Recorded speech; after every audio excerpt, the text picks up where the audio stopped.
오늘 고난주간 특별 새벽예배 마지막 토요일 함께 나누실 말씀은 마가복음 15장 42절부터 47절의 말씀입니다. 마가복음 15장 42절부터 47절의 말씀을 우리 함께 합독하시겠습니다.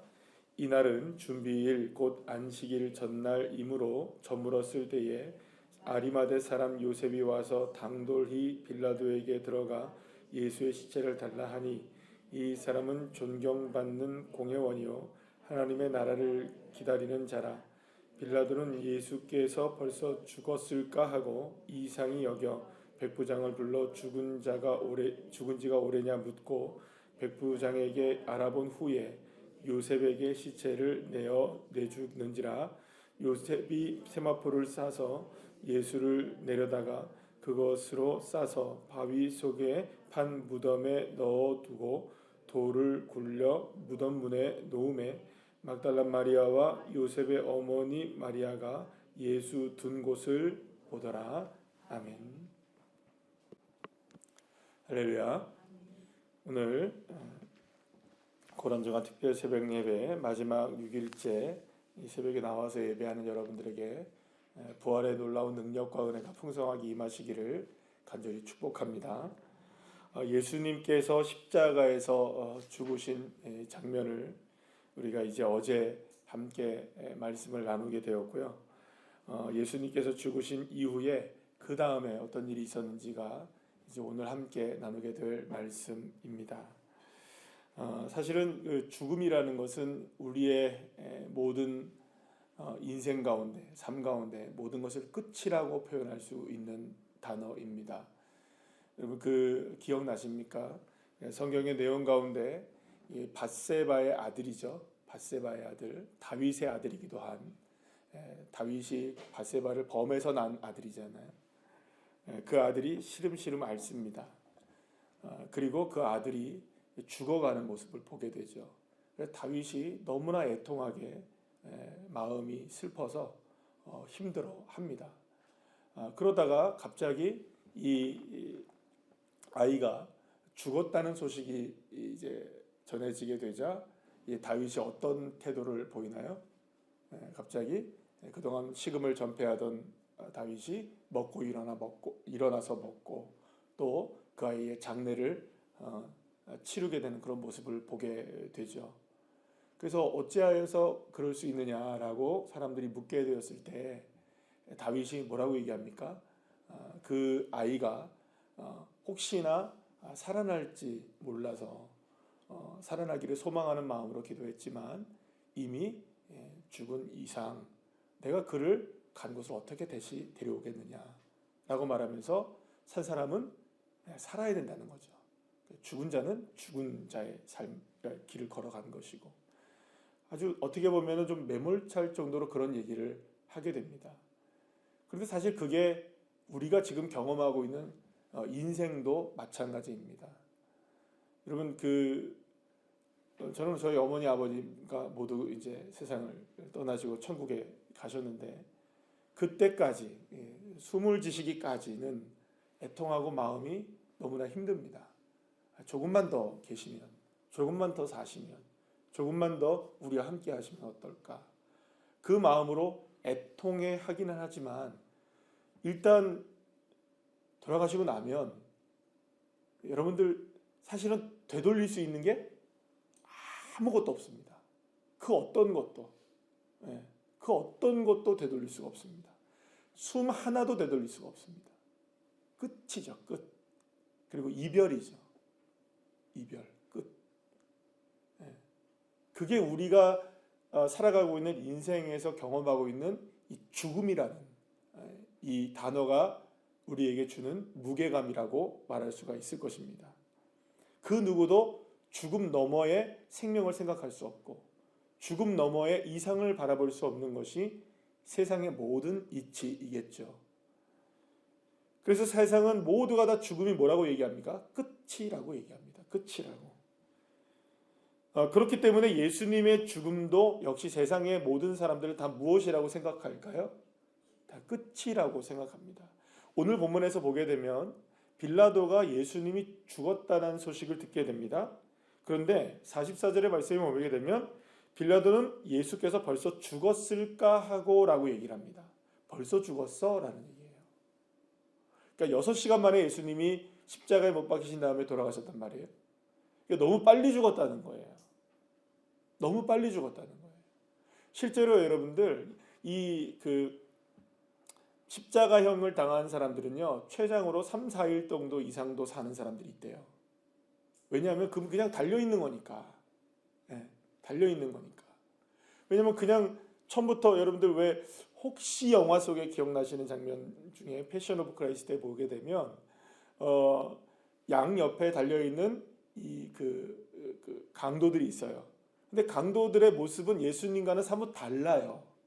왜 다르냐면 이들은 고문을 당하지 않았어요.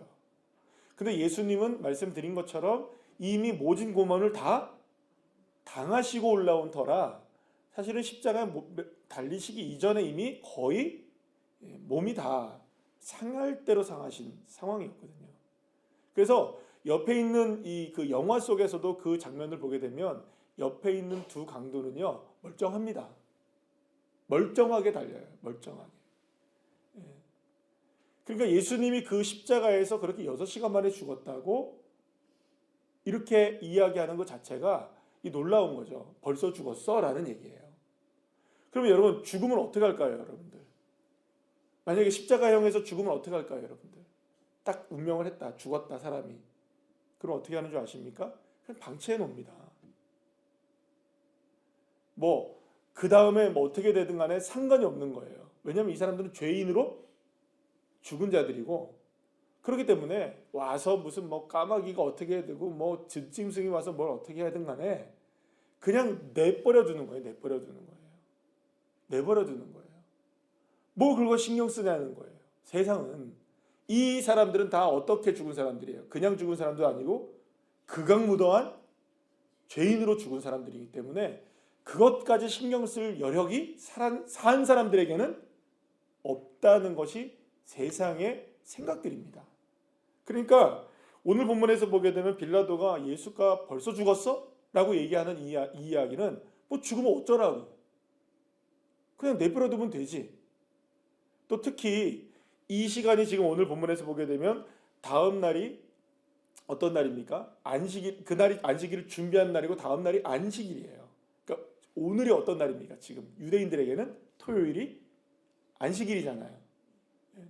그러니까 사실은 이것을 우리가 생각하게 될 때에 이 모든 모습들을 우리가 생각하게 될 때 안식일을 준비하는 날이기 때문에 더 이상 이렇게 손을 댈 수가 없는 날에 해가 져버리면 그러면 여러분 어떻게 될까요? 그거 몇 시간 남은 시간 막 쪼개가지고 어렵게 시신을 수습해가지고 장례를 치르는 것도 실상 시간적으로 어떻게 될까요?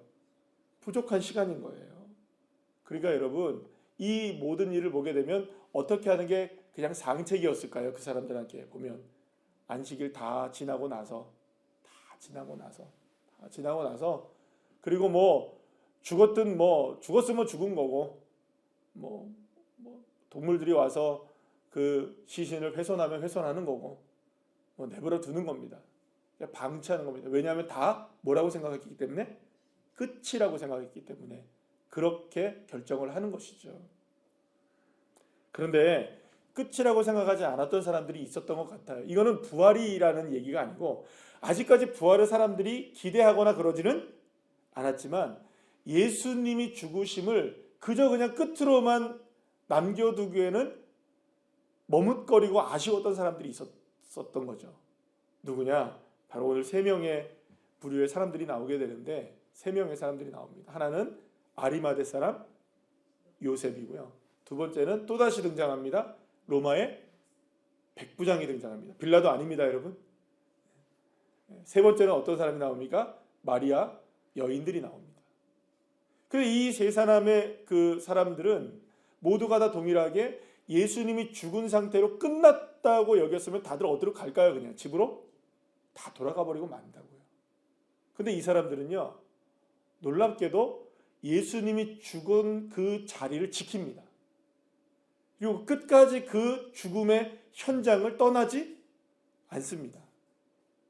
그리고 그 죽음을 통해서 이 사람들은 뭔가를 다시금 준비하는 모습을 보여주게 돼요.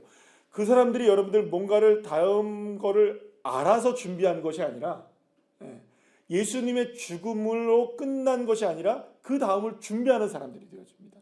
특별히 아리마대 요셉이라는 사람은요, 당당하게 누구에게 이야기합니까?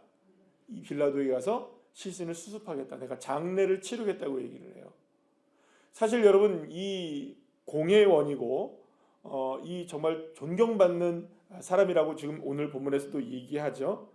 근데 이 사람이 빌라도에게 가서 예수의 시신을 수습한다는 것은요, 여러분, 이때 당시로서는 이게 굉장히 큰 용기가 필요했던 일입니다. 왜일까요? 예수님은 어떤 죄목으로 죽은 사람입니까? 반역입니다. 신성 모독이에요. 이 사람과 함께 한다는 것은 어떤 의미가 있는 걸까요? 자기도 이 사람에 동조한다는 것을 보여줄 수 있을 모습이죠, 그죠? 그럼 여러분, 이게 선뜻 나설 수 있는 일인가요, 없는 일인가요? 뭐 조용히 하면 모를까. 여기 오늘 본문에 보게 되면 당돌히라는 말이 나오죠. 이건 당당하게 그냥 뭐 당차게 가서 얘기한 겁니다. 이 부분에 있어서 나는 관여치 않겠다. 어쨌든 지금 이 상황에서 예수가 죽은 이 상황에서 이대로 그냥 방치하면 안 된다. 어쨌든 빨리 이 시신을 수습해서 예수님을 빨리 안장을 시켜야겠다라는 생각을 했던 거죠. 왜 이런 생각을 했는지는 모르겠지만 어쨌든 예수님을 이대로 방치해서는 안 된다는 생각을 했던 거죠. 왜냐? 오늘 본문은 얘기합니다. 하나님 나라를 기다리는 자였기 때문에. 이 말의 의미에서 우리가 알 수 있는 게 뭘까요? 이 사람은 예수님께서 지금 하신 모든 말씀들에 대해서 지금까지 어떤 삶을 살아왔던 겁니까? 귀 기울이며 살았던 거예요. 하나님의 나라에 대한 이야기에 대한 예수님의 말씀들을 계속해서 깊이 있게 듣고 살아갔던 사람이었던 거예요. 그러니까 예수님이 하나님의 나라를 이야기하실 때마다 말씀하셨던 말씀들이 그의 삶 속에서는요, 머릿속에 박히고 가슴속에 남아 있었던 거죠. 그러니 이 예수님을 그대로 내버려 둘 수가 없었던 겁니다. 예수님의 죽음의 현장을 떠나지 않을 뿐만 아니라 예수님의 죽음의 현장 속에서 모든 것을 수습하고 예수님의 시신을 무덤 속에 넣어 놓으며 그 이후에 어떤 일이 벌어지게 되는 겁니까? 그 무덤 속에서 부활의 역사가 이루어지게 된 거죠. 정말로 부활을 준비한 사람이 한 사람이 있다면 여러분 누구일까요? 정말로 부활을 준비한 사람. 어쩌면 예수님의 제자들 다 도망쳤잖아요. 그죠? 심지어는 저주하며 도망쳤잖아요. 배신했잖아요. 그 상황 속에서 전혀 예상하지 못했던 아리마대 요셉이라는 사람, 한 사람이 무엇을 준비한 사람이 되어집니까? 주님을 떠나지 않고, 떠나면 제일 빨리 떠날 사람이 누굽니까? 바로 이런 사람일 텐데 그러지 않고 예수님의 부활을 준비한 사람이 되었다. 사랑하는 여러분, 저와 여러분도 이 아리마대 요셉과 같은 사람이 되시기를 축복합니다. 두 번째 나오는 사람이 바로 백부장입니다. 이 백부장의 고백은요, 놀랍습니다.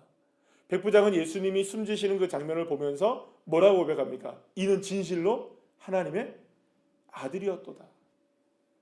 이 예수님이 숨지심을 보면서 하나님의 아들이었다고 고백한 유일한 사람으로 기록된 사람이 바로 로마의 백부장이었습니다. 그런데 여러분들, 혹시 성경에 마가복음 1장 1절의 말씀을 여러분들 보시면 어떤 말로 시작되는지 아십니까? 예수 그리스도의 세계라고 표현되면서 뭐라고 얘기하냐면 하나님의 아들 예수 그리스도의 세계라는 말로 시작이 돼요. 그러니까 이 마가복음의 시작은 예수님이 무엇이다? 그리스도이시다라는 것과 하나님의 아들이시다라는 것을 마치 이제 보여주는 성경으로 우리에게 알려지는 거예요. 그러면 예수님이 그리스도라고 고백한 장면이 하나가 있고요. 마가복음에서 보게 되면 하나님의 아들이라고 고백되어지는 장면 하나가 나옵니다. 기억나시나요? 예수는 그리스도이시다라고 고백했던 사람은 누구죠? 베드로예요. 베드로. 그리고 마지막 순간에서 누가 얘기합니까? 백부장이 하나님의 아들이라는 고백을 하게 되죠. 그러니까 이 두 고백이 누구를 통해서 고백되어지는 겁니까? 하나는 예수님의 제자였던 베드로가 고백되는 거고요. 하나는 백부장의 입술로 고백되어지는 겁니다. 그러면 여러분, 이 백부장은 거의 누구의 수준에서의 의미를 갖고 있는 걸까요? 마가복음에 의하면 예수님의 제자였던 베드로의 신앙의 동일한 선상에서 있는 사람이라고 우리에게 소개되고 있는 사람이라고 볼 수가 있는 것입니다. 왜냐하면 여러분, 로마의 백부장은 지배자잖아요, 그죠? 지배계층이잖아요. 그러니까 유대인들을 다 뭐를 보는 사람일까요, 여러분들 정말? 뭐 발톱의 때만큼도 여기지 않는 사람들인 거예요. 그런데 그 이방인이었던 로마의 백부장이 예수님이 죽으면서 죽어가는 이 십자가에서 죽어가는 모습 하나만으로도 뭐라고 고백하는 겁니까? 하나님의 아들이라고 고백했던 거죠. 그러니까 그냥 죽는 게 아니라는 겁니다. 그냥 죽음이 아니라는 거죠. 그 죽음 하나를 통하여서 예수님이 하나님의 아들이심을 고백하게 되었던 겁니다. 그런데 빌라도에 의하여서 그 고백을 했던 이 백부장이 오늘 본문에서 다시금 소환됩니다. 어떤 소환이 됩니까? 벌써 죽었을까 해서 이상히 여겨서 백부장에게 불러서 예수님의 죽음을 어떻게 합니까? 확인하라라고 얘기하죠. 그런데 이 빌라도의 명령을 받은 백부장이 뭘 확인해 줍니까? 예수님의 죽으심을 확인해 줘요. 여러분, 이거 굉장히 중요한 장면입니다. 이거는 법적인 장면이에요. 뭐냐? 예수님이 정말로 죽었느냐 안 죽었느냐에 대한 문제는요, 초대교회 당시에 굉장히 큰 이슈 중에 하나였습니다. 왜 그럴까요? 예수님이 자꾸 뭐 했다고 얘기하니까, 부활했다고 얘기하고 실제로 부활한 예수님을 만난 사람들도 있었으니까, 그렇다면 예수님이 죽지는 않고 잠깐 어떻게 했을 것이다. 기절했다가 그러니까 깨난 것이다. 그리고 왜 그런 일 있잖아요, 여러분들. 우리가 잠깐 뭐 의학적으로도 그런 일이 뭐 종종 우리 벌어지잖아요. 막 근데 숨이 삑 멈췄다가 의학 드라마 보면은 그런 게 나오잖아요, 그죠? 다시 한번 막 이렇게 하니까 어떻게 합니까, 여러분들? 예. 살아나는 모습 보시나 안 보시나요? 그런 것처럼 마치 이제 사람들은 무슨 생각을 했냐면 예수님이 잠깐 기절했다가 워낙 쇼크를 받으셔가지고, 워낙 쇼크를 받으셔가지고 그냥 잠깐 기절하셨다가 서늘한, 그러니까 그날 낮에가 한참 덥잖아요, 그죠? 말씀드렸잖아요. 그 구름이 꼈던 것이 하나님의 은혜의 수단 중에 하나였다라는 걸 말씀드렸잖아요. 자, 그런데 너무 더운 날에 예수님이 죽으셔서, 그러니까 죽은 게 아니라 잠깐 기절하셨다가 서늘한 동굴에 들어가니까 기운이 다시 살아나가지고 살아났다라는 이 이야기가 실제로 당시에도 계속 퍼져 있었던 이야기거든요. 그런데 오늘 본문에 보면 누가 그걸 확인합니까? 로마의 백부장이 확인하는 거예요. 그리고 그걸 누가 확인해 줍니까? 사형을 언도한 빌라도가 확인을 해줘요. 그러니까 예수님이 확실하게 어떻게 한 겁니까? 죽었다라는 걸 확인해 주는 거예요. 여러분, 왜 이게 중요하느냐? 죽어야 무엇이 있으니까? 부활이 나기 때문이에요. 만약에 예수님이 그대로 죽지 않으시고 만약 기절하셨다가 그냥 회복된 거라면 부활이라는 단어를 쓸 수 있을까요, 없을까요? 없잖아요. 그러니까 예수님이 확실하게 죽으셔야만 하는 일이죠. 안 죽으면 안 됩니다, 여러분들. 큰일 납니다, 여러분. 여러분, 예수님이 안 죽으시면 어떻게 될까요, 여러분들? 여러분, 저와 여러분이 다 죽어야 돼요? 다 어디에 올라가야 됩니까? 생각 못 해보셨죠? 우리가 다 죽어야 되는, 우리가 십자가에서 형벌을 받아 죽으면 그냥 그 죄인으로서의 죽음으로 끝나는 겁니다. 끔찍한 일이 벌어지는 거예요. 저와 여러분에게 벌려진 곳은 어디냐? 앞으로 다가올 것은 어디냐? 지옥, 수월의 고통밖에 없는 거죠. 그러나 예수가 죽으셔야만, 그 예수의 죽음으로 인하여 저와 여러분의 죄가 용서함을 받고 저와 여러분은 하나님의 자녀가 되어지고 천국 백성이 되어진다는 것이죠. 무엇이 전제가 되어야만? 예수님의 죽음. 근데 그 죽음을 누가 확인해 줍니까? 그냥 사람이 확인해 주는 게 아니에요, 여러분들. 진실로 그는 하나님의 아들이었다고 얘기한 백부장이 확인해 주는 거예요. 그러면 결국엔 진실로 하나님의 아들이신 예수님의 죽음이 확인된 장면은 우리에게 너무나 놀라운 은혜가 되어지는 거죠. 그리고 그걸 확인해 준 사람이 바로 로마의 백부장이었던 거죠. 사랑하는 여러분, 예수님의 죽음이 저와 여러분을 놀랍게도 하나님의 자녀가 되게 하는 권세를 주신 겁니다. 그리고 그 권세를 주어졌다는 것을 누가 확인해 주느냐? 백부장이 확인해 주는 거죠. 사랑하는 여러분, 저와 여러분 늘 언제나 확인하셔야 됩니다. 예수의 십자가의 죽으심으로 인하여 내가 살아났다. 할렐루야. 이 고백을 날마다 할 수 있는 사람이 되어야 되는 거죠.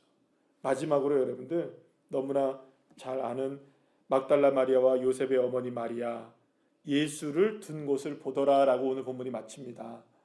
예수님이 장사되시고 예수님이 어느 무덤에 있는지에 대한 부분들을, 어디에 있는지에 대한 것을 확인한 거예요. 그러니까 예수님이 무덤이 문에 닫히고 장사가 끝났다는 것을 확인한 사람들이 있었다는 거죠. 그러면 이 사람들을 통해서 어떤 일이 벌어지게 됩니까? 나중에는 이 여인들이 아침에 예수님 안식일 날에, 내일 안식일 다음 날, 이거 주일이죠? 우리로 말하면 주일, 일요일 날에 아침에 가서 예수님의 그 무덤에 가서 예수님을 장사 지낸 다음에 이제 그 무덤 속에 가서 예수님에게 향유를 붓기 위해서 이제 갑니다. 근데 가는데 그 아침에 새벽에 일찍이 가게 된 거예요. 이 여인들이. 만약에 이 여인들이 예수님이 어느 곳에 장사되어 있는지 보지 못했다면, 확인하지 않았다면, 여러분 이거 어떻게 했을까요, 여러분들? 예수님은 부활을 하셨는데, 예수님의 부활에 대한 소식을 이 여인들이 처음 접하게 되거든요. 이 여인들이 처음 예수님이 부활했다는 사실을 마가복음에 의하면 청년 천사가 얘기를 해주거든요. 그러면 그 이야기가 만약에 들려줘야 하는데, 소식을 전해줘야 되는데, 만약에 예수님의 무덤이 어디에 있는지를 보지 않았더라면, 관심도 없었더라면, 만약에 끝까지 예수님의 죽음 가운데 그냥 매몰차게 떠나갔더라면 예수님의 부활을 알 수 있는 방법이 사라지게 되는 거죠. 끝까지 남은 자들이, 끝까지 따라가는 자라 부활의 영광을 봅니다. 여러분, 이 여인들은 도망치고 싶지 않았을까요? 이 여인들은 뭐 때문에 여러분들 예수님을 끝까지 따라갔을까요? 이 여인들이라고 여러분들 두렵지 않았을까요? 이 여인들이라고 여러분 무섭지 않았을까요? 그러나 이 여인들은 힘 없잖아요. 아무것도 아니에요, 여러분들. 여러분, 그 사실은 이 여인들이 나중에 예수님을 목격했다고 얘기할 때 제자들도 잘 믿지 못하고 사람들도 믿었어요, 안 믿었어요? 안 믿은 이유가 있어요, 여러분들. 여인의 증언은 증언으로서의 효력이 없어요. 당시에. 그런데 여러분들, 이 여인이 증언을 하잖아요. 안 믿겨지는 거죠, 사람들이. 헛된 말 하는 것처럼 보여지죠. 그러나 이 여인들이 그럼에도 불구하고 끝까지 여러분들 주님을 따라가는 거예요. 내가 힘이 있어서, 능력이 있어서, 괜찮은 존재여서 주님을 끝까지 따라가는 게 아니고요. 힘없고 존재감 없고 내 말 먹히지 않고 내가 어떤 행동을 한다고 해서 사람들이 눈여겨보지도 않는 이 여인들이지만 그럼에도 불구하고 주님을 끝까지 따라가는 거죠. 이 여인들, 그 여인들이 부활의 아침을 만나게 되는 겁니다. 사랑하는 여러분, 저와 여러분도 끝까지 주님 따라가셔야 됩니다. 끝까지 하셔야 됩니다. 내 신앙 그저 그냥 좋으면 좋고 싫으면 싫은 것이 아니라, 여러분, 좋을 때도 있고 싫을 때도 있겠죠. 그러나 그 모든 순간에 끝까지 주님을 따라갈 수 있는 자가 된다면 우리는 반드시 부활의 능력을 힘입어 승리하게 될 줄로 믿습니다. 사랑하는 여러분, 아리마대 요셉같이, 또 백부장처럼, 그리고 또 이 마리아의 여인들처럼 우리가 주님을 끝까지 쫓아가는 그 사람들이 되어질 때, 이 세상 다 끝났다고 생각한 사람들이잖아요, 사람들이. 그러나 우리는 끝이 아니다라는 거죠. 우리는 끝낼 수 없다. 이대로 끝낼 수 없다. 끝까지 주님을 따라가면서 주님을 바라보는 자들이 될 때, 하나님은 저와 여러분을 향해 주님의 부활의 축복을 허락해 주시고, 우리도 함께 주님과 함께 다시 살아나는 그 놀라운 역사를 허락해 주실 줄 믿습니다. 부활의 아침인 내일 더 복된 주일날 다시금 만나 주님의 부활을 찬양하는 저와 여러분 모두가 되시기를 간절히 축원합니다. 기도하시겠습니다.